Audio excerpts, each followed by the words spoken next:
ahead, Jackie. Thanks, Corinne. Today the president seemed to be countering some of this GOP messaging on the economy, and he told people that Republicans like to call Democrats big spenders and people should look at the facts. But the facts don't seem to be exactly how he's painting it on some of these issues.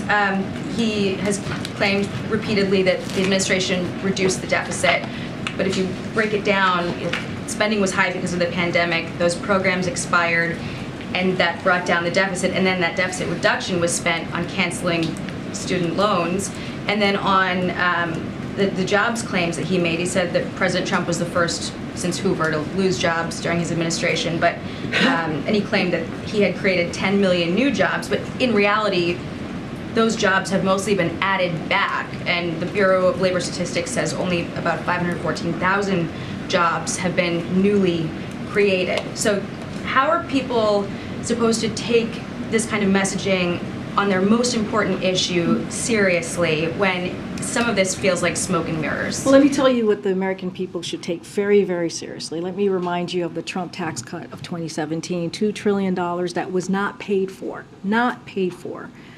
So I want to be very clear about that.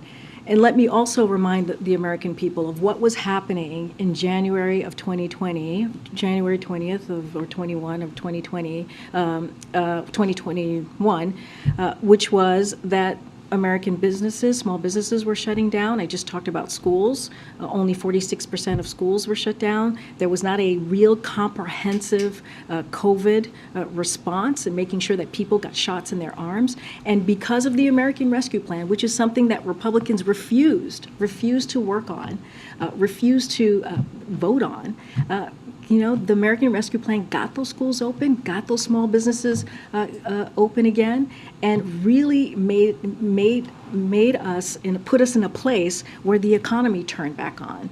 And we saw historic, I mean, don't listen to us, you're giving me data, but there's also data that shows that unemployment is the lowest that it's been in 50 years.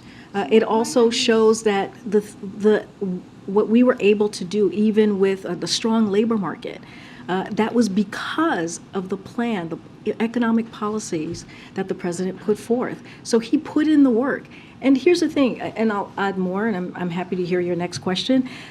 Congressional Republicans have been very, very clear on what they want to do. And this is the choice that the president talks about that Americans have to decide on. They have to make. They have said that the first thing that they're going to repeal is the Inflation Reduction Act, which actually lowers costs for American people. They have said that if they are not able to put Medicare and Social Security on the chopping blocks, right, they're going to essentially hold us hostage. If that doesn't happen, they're going to shut down the government. That does not that does not help inflation, that makes it worse. That does not help the economy, that makes it worse. And so that is the stark difference here of what we are talking about what congressional Democrats and this president want to do. So why doesn't he lean more on some of that language than continuing to repeat this "we reduce the deficit" thing that feels like sort of irrelevant? No, the reduce the deficit is real. $1.4 trillion. That's what he talked about just last week, and that is historic as well. In 1 year, that's what the president has been able to do. Those are real numbers that matter as we talk about inflation, as we talk about the economy.